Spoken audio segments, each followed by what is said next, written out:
Being a design tutor is an interesting experience, and it shows you can teach and do what you love doing best. And as you know, I'm a product designer, and product design is all about designing interfaces that are not only intuitive but easy to use by your users. Ever wondered what product design really is? It is more than just creating pretty interface.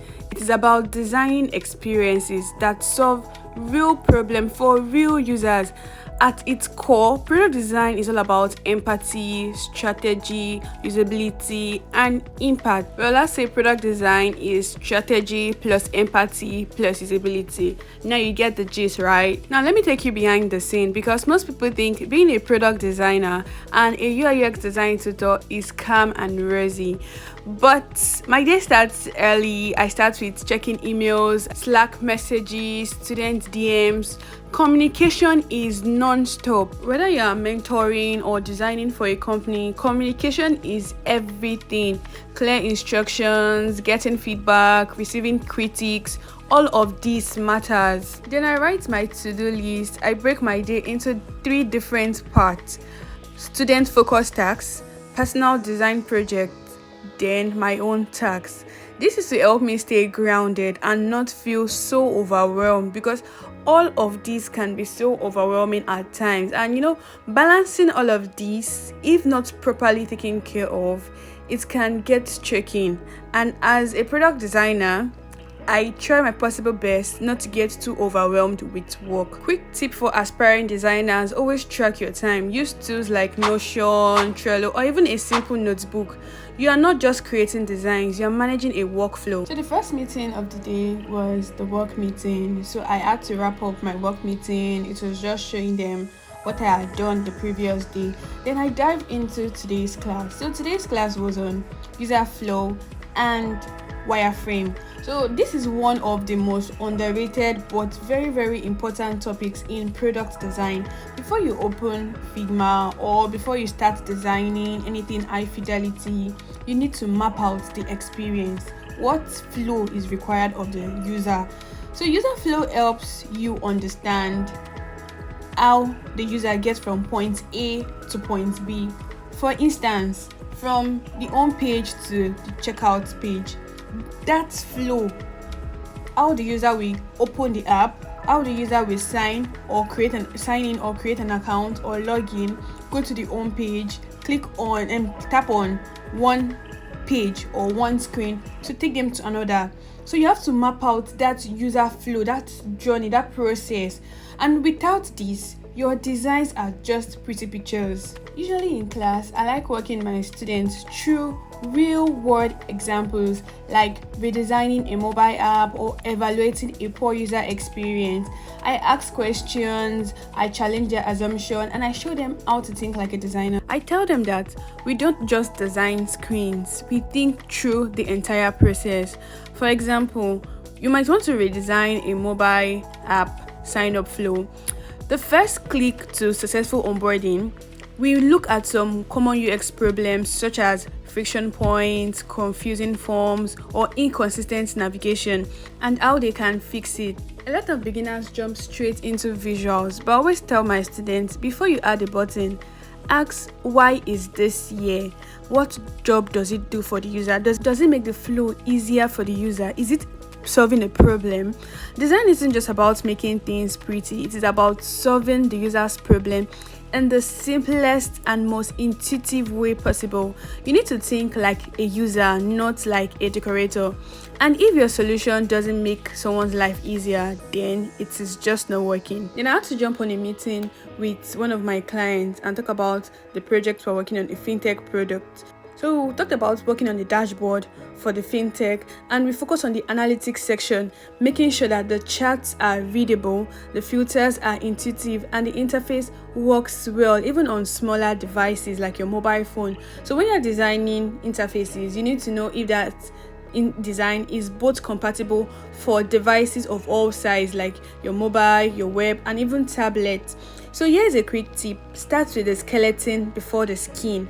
That means wireframes, your grids, your hierarchy. Before you start adding colors and fancy animation, you can also ask yourself, can someone make use of this design without needing a tutorial? Can they understand what action they need to take next? So you can ask yourself all of these questions before you start designing. Design is just not how it looks, but how it works, how it functions, how it feels. So always put this at the back of your mind while designing.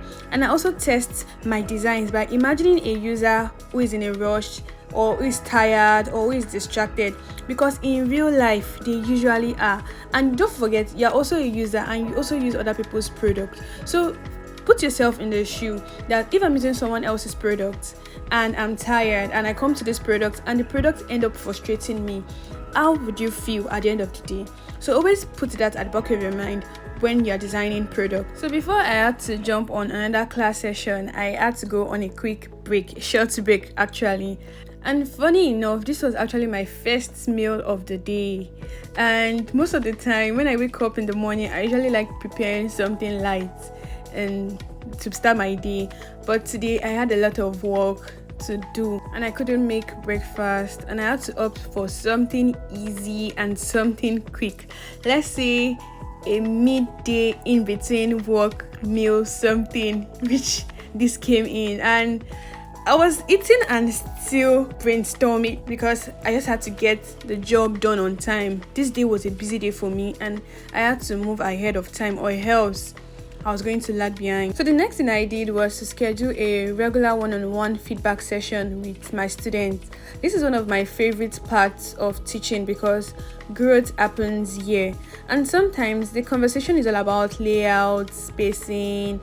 Other times it's about their mindset. I help them build confidence, I help them structure their portfolio, and even think critically about some of their choices, and also giving constructive feedback. I know that constructive feedback is all about helping someone see their blind spots and showing them how to fix this. And if you have been receiving feedback, do not take it personally. See it as your best shortcut to growth. And every designer you admire learn by being challenged. I, for instance, I've gotten a lot of feedback. I still get feedback from designs from my mentors about my designs. So see it as a way of learning, a way of pushing yourself to be better than you were yesterday or the previous version of designer that you are. And another part of my mission is giving back to the design community. I like sharing carousel tips. I like doing Instagram shorts or posts, also on my LinkedIn, my TikTok, and my YouTube. And I answer questions in my DM. It is so important to create a space where other designers can learn freely without fear of judgment. And if you want to grow faster as a designer, do not scroll. Share what you are learning, post your progress, start a small design. You don't have to be an expert, you don't have to be perfect. You can start from somewhere, then you will attract a community, you get feedback and even opportunities you do not expect. And as the day winds down, I like to reflect not just on what I got to do, but on the impact of the things I did today. Did I make someone learning journey easier today? Did I solve a problem with clarity and care? Was I able to put a user at the back of my mind? Was I able to think like a user? Being a designer is not just a career. It is a way of thinking. It is a way of seeing the world through the lens of empathy, function, and even beauty. You have to be like a problem solver to be a designer, not just it's just rectangles, circle, shapes, color. No, the design is beyond that.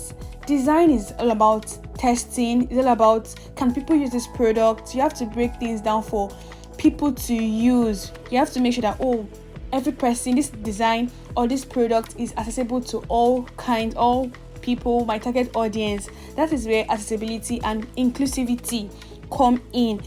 And to all the future designers out there, do not chase perfection. Chase clarity, chase curiosity, ask questions, test assumptions, break things down, rebuild them. Design is never finished. It is just about getting better than before. And Thank you so much for watching this video, guys.